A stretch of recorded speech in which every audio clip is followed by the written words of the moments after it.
Hey, what's up, guys? Oh boy, this book right here. Now, you know the old theme, right? The Necronomicon, right?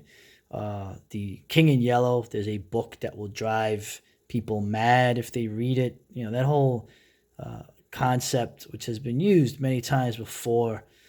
Well, this book is probably one of the closest things to that.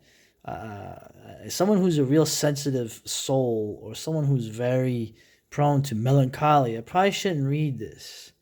But I have read this. I've read this actually many times. Um, who's Thomas Ligotti? He's a horror writer. He's a horror writer known for nihilistic horror, so to speak. And this is his nonfiction book. This is basically the philosophy. It's a book about philosophy and mixing it with weird tales, horror writing, and his own kind of views on things. It's a masterful book. Masterful book.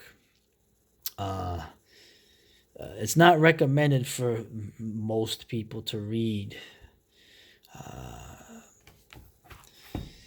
He basically lays out. He covers a bunch of philosophers that I've never heard of, like this guy Zapfi, this Norwegian philosopher who wrote The Last Messiah.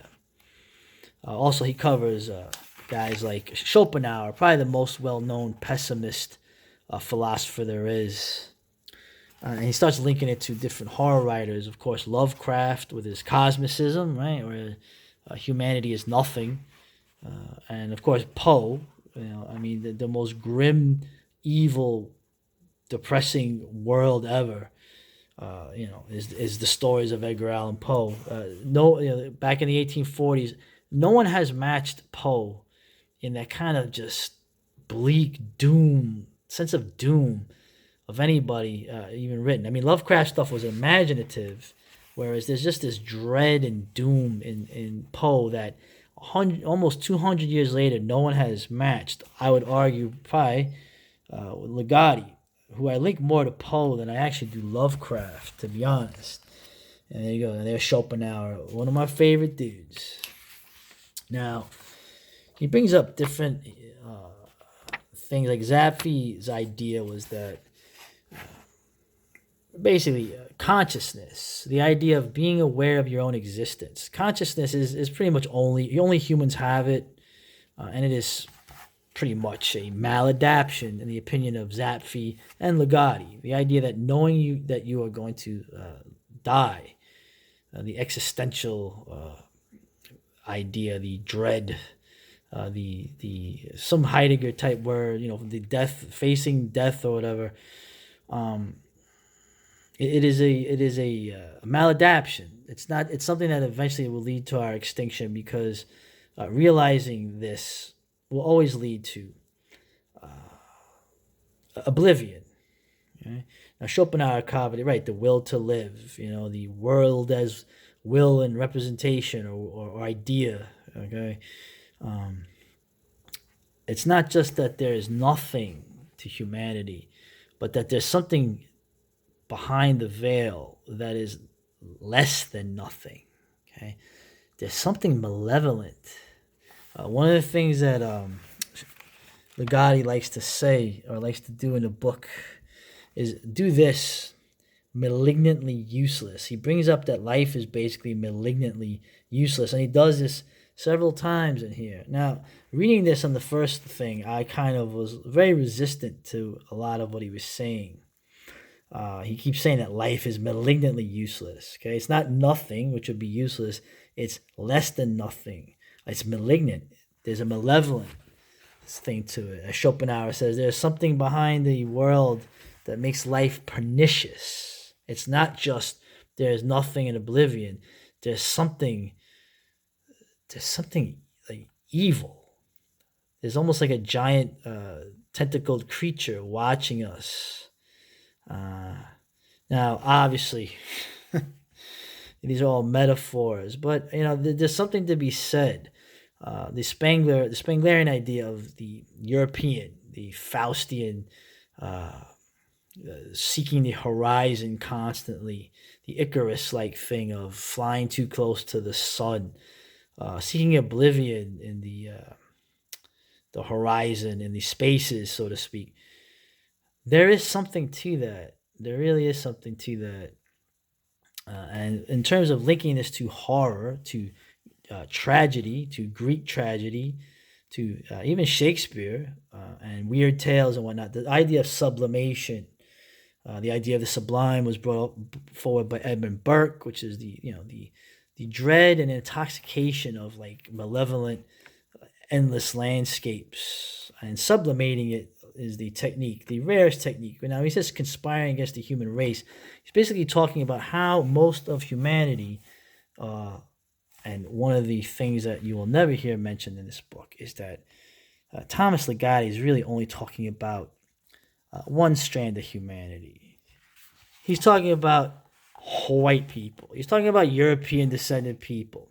Possibly you could extend this to the Japanese and maybe the Koreans also. Now, not the Chinese, but this is really only to the effect of Western people, European descended people, white people, which will never be mentioned because that there's certain something like this is pretty in some ways blasphemous, bleak, taboo breaking, the idea that life is malignantly useless. But if you bring up that only whitey seems to have to deal with this problem, well, then you're going a bridge too far, mate. And he's not going to do that in this. But the idea of sublimation is the rarest technique. Well, he's basically talking about poetry, art, tragedy, horror films, even music, as ways of simulating dread, death, the idea of nothingness, and putting it into kind of like a simulation, taking it within yourself and then purging it out is actually good for the soul. And I argue that this is exactly what European descended people and East Asians do. This is a pagan thing to do. Okay, this is how you deal with all this stuff. Now, Ligotti, I wouldn't even know if he's an atheist or not. He probably, is an agnostic. Like I'm pretty much an agnostic, if you want to, use those confining definitions.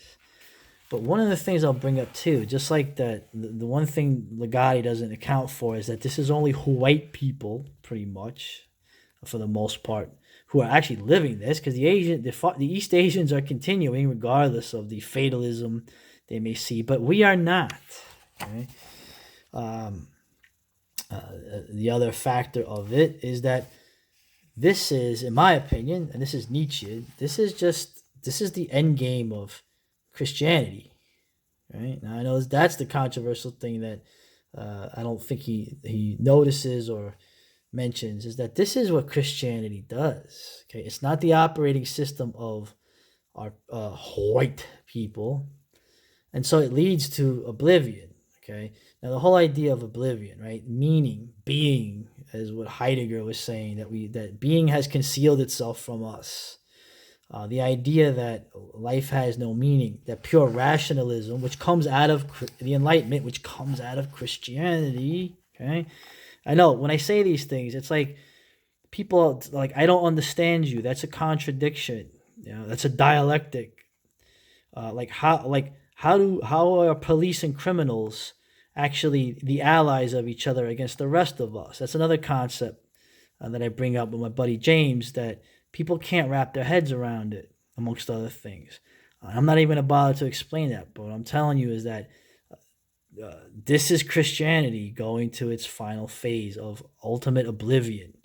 Okay, taking the one positive, which is now a negative for European descended people, the idea of seeking, nomadic seeking, which I argue goes back to Neanderthal days. It goes back to the Ice Age, the last major Ice Age, so many thousands of years ago. That's what's happening right here. Okay, we're not reproducing. We're seeking oblivion because of this loss of meaning.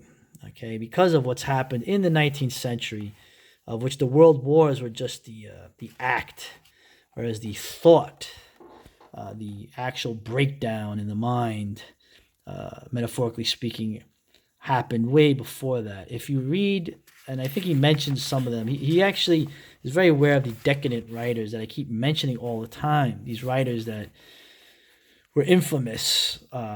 Poe being the originator of that as an American, and then in France, Baudelaire and the others, Huysmans and Oscar Wilde and other writers and poets that you probably are not as familiar with, like Jean Lorraine.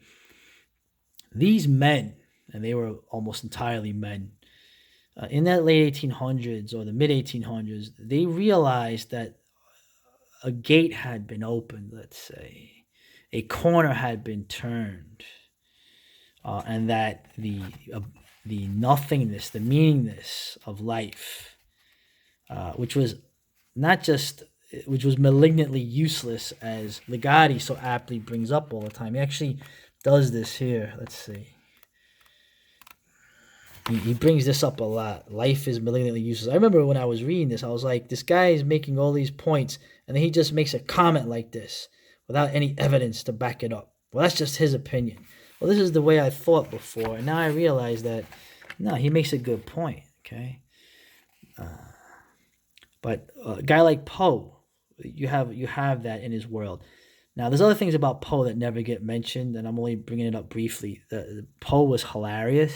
He had a very good sense of humor, and Poe was a very much not a Democrat. He was very much a reactionary, in a good definition of that man. If you ever read some of his satire stories about the future and what he thought of the very forces that by the time the 19th century were ending, only a bunch of drug-addicted, bisexual French and European writers could envision, could sense the dying out of this Christianity for whatever good or bad would lead to. They sensed that what was coming was nothing, and those who went mad and those who died and those who converted to Catholicism as a way to try to solve that looking into the gate, that realizing that Cthulhu was real, which you would see Lovecraft do later, who was a fan of the decadent writers at one point. They sensed what was coming. Okay, now that era, the progressive era, is one I like a lot, where the women have the big hats and they still seem wholesome, and the men have mustaches, and the skyscrapers are going up, and the architecture is really kind of cool, and there's a whole sense of the future. Teddy Roosevelt, all these things coming. And then the wars come, and that's the cutting of the throat. Well, that's in the end is what you have, what Ligotti is trying to get across. Now, it's linked to antinatalism. It's linked to the idea of, like, having a child is like a crime. You're sentencing that child to a life of not just nothingness, a life of hell. As Schopenhauer says, there's something behind life which is pernicious. Anyway, I'm going to cover some more of this in a little postscript because there's just too much to get into here. I'll give some opinions I have maybe, but I always like this too, right? By means of supernatural horror, we may pull our own strings of fate without collapsing, natural-born puppets whose lips are painted with our own blood. I mean, and this Professor Nobody brings this up. For some reason, I suspect that Professor Nobody might be Thomas Ligotti, but who knows? Do I really know? I don't. It's a mystery. And I'm the guy who tells you that there's things we'll never know, and we're not meant to know, and that's okay. And that's how I'm going to deal with the second video I do on this, where I give my own opinions on these ideas. But I'm just going to say, Ligotti, I don't, for the most part, I don't disagree with what he's written here. This book is really amazing, and I don't know if most of you should even read it. This might be that book. This might be that the King in Yellow book that you got to be careful to read. Okay, how I'm able to do it, I don't know, and that's what I'm going to get to in the next video later.